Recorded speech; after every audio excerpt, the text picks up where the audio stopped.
In the days when the Persian Empire stretched like a golden tapestry, from the lush lands of India to the sun-scorched shores of Ethiopia, a powerful king ruled the known world. His name was Ahasuerus, and his throne stood in the heart of Susa, the empire's resplendent capital. A man of immense power and pride, King Ahasuerus was surrounded by wealth unimaginable.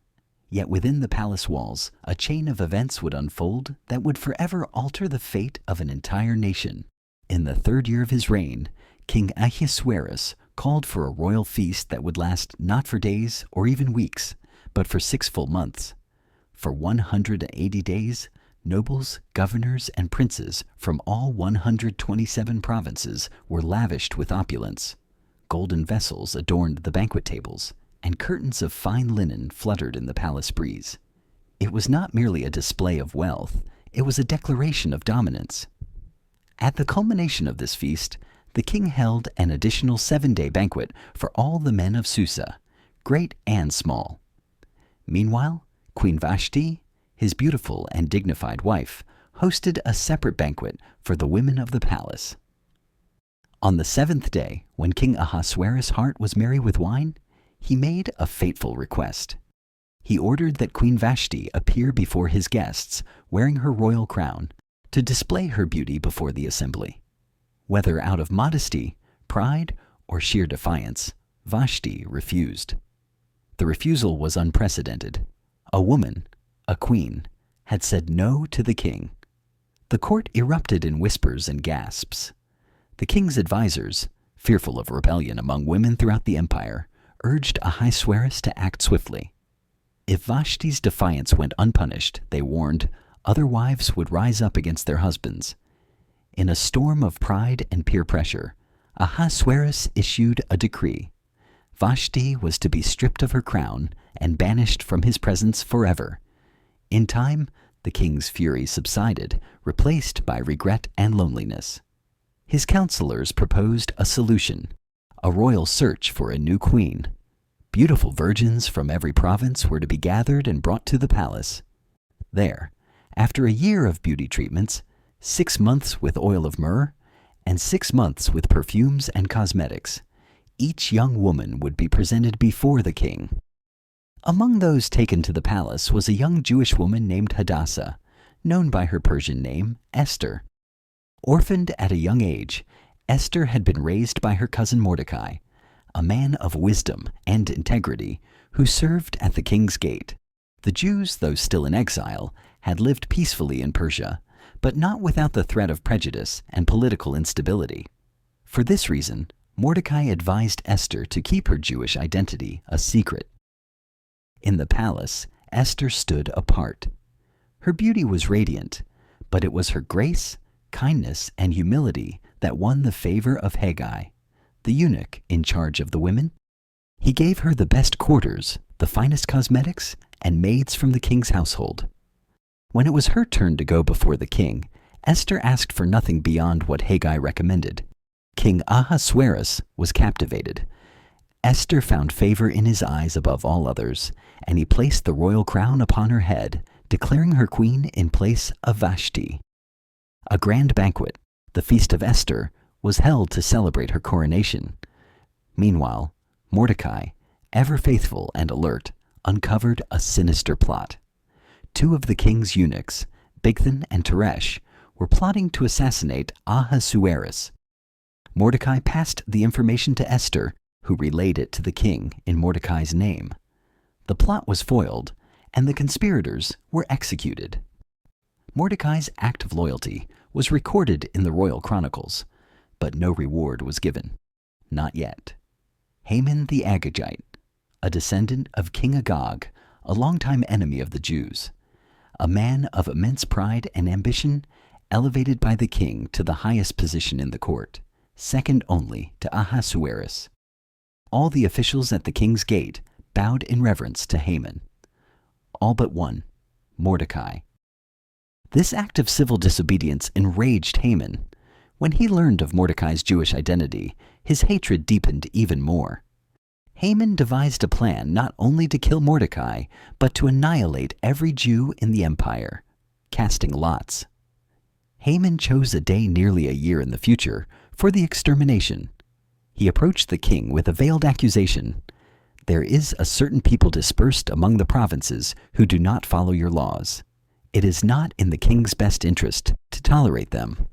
He offered 10,000 talents of silver to the royal treasury to fund their destruction.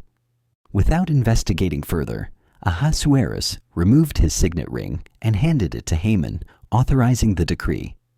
The edict was sent to every province in the empire.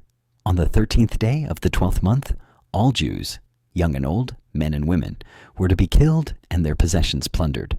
The city of Susa was thrown into confusion. Mourning spread like wildfire. Sackcloth and ashes marked the streets where Jews wept and fasted. Mordecai tore his clothes and went into the city, wailing loudly. At the king's gate, he sent word to Esther, urging her to go before the king and beg for mercy. But Esther hesitated. Approaching the king uninvited was punishable by death, unless the king extended his golden scepter. Mordecai's reply was both haunting and prophetic. Do not think that because you are in the king's house, you alone of all the Jews will escape. For if you remain silent at this time, relief and deliverance for the Jews will arise from another place. And who knows if you have come to your royal position for such a time as this? Esther's resolve solidified. She responded, "Go, gather all the Jews, and fast for me. Do not eat or drink for 3 days. I and my attendants will do the same. When this is done, I will go to the king, even though it is against the law. And if I perish, I perish." After 3 days, Esther put on her royal robes and stood in the inner court. The king, seated on his throne, saw her and was pleased. He extended the golden scepter. Her life was spared. Rather than immediately reveal her request, Esther invited the king and Haman to a private banquet. At the banquet, she asked them to return for another feast the following day, where she would make her true petition known. That night, Haman boasted to his friends and family about his status and his exclusive invitation to the queen's banquet. But Mordecai's continued refusal to bow haunted him. His wife and friends suggested building gallows 75 feet high and hanging Mordecai on them. Haman agreed, but that night the king could not sleep. He ordered the royal chronicles to be read aloud to him. There he heard the record of Mordecai's service, the foiled assassination plot. "What honor has been given to Mordecai for this?" the king asked. "Nothing," his servants replied. Just then, Haman entered the court to ask for Mordecai's execution. Before he could speak, the king asked, "What should be done for the man the king delights to honor?" Believing the king meant him, Haman described an elaborate ceremony: royal robes, a crown, a noble's escort through the city. "Excellent," said the king. "Go at once and do all you have said for Mordecai the Jew." Humiliated, Haman obeyed. At the second banquet, the moment of truth arrived. The king asked, "What is your petition, Queen Esther?" "Even up to half the kingdom, it will be granted." Esther replied, "If I have found favor with you, O king, grant me my life. This is my petition. And spare my people. This is my request. For we have been sold to be destroyed, killed, and annihilated." The king, stunned, demanded, "Who is he? Where is the man who dared to do such a thing?"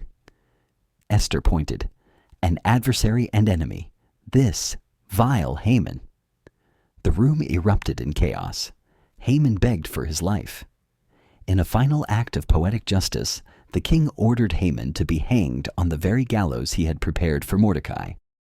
Though Haman was dead, the royal edict could not be revoked.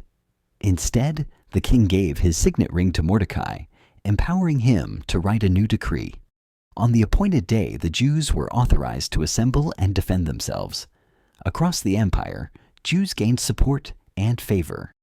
When the day arrived, they overcame their enemies. In Susa alone, 500 were slain, including the 10 sons of Haman.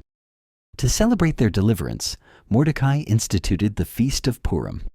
The people were to celebrate annually with feasting, joy, and the sharing of gifts with one another and the poor. It was a festival not just of survival, but of triumph, of God's unseen hand guiding events toward justice. Mordecai was elevated to second in command of the empire. Esther, once an orphan in exile, now ruled beside the king. Their courage, faith, and obedience had changed the course of history. And though God's name is never explicitly mentioned in the Book of Esther, His presence is felt in every turn of the tale. It is a reminder that even when He is silent, He is never absent. If this powerful story moved you, subscribe to our channel for more richly told biblical stories that speak to the heart and soul. Let Esther's story remind you that you were born for such a time as this. Don't miss the next journey into the pages of Scripture, where faith, courage, and destiny collide.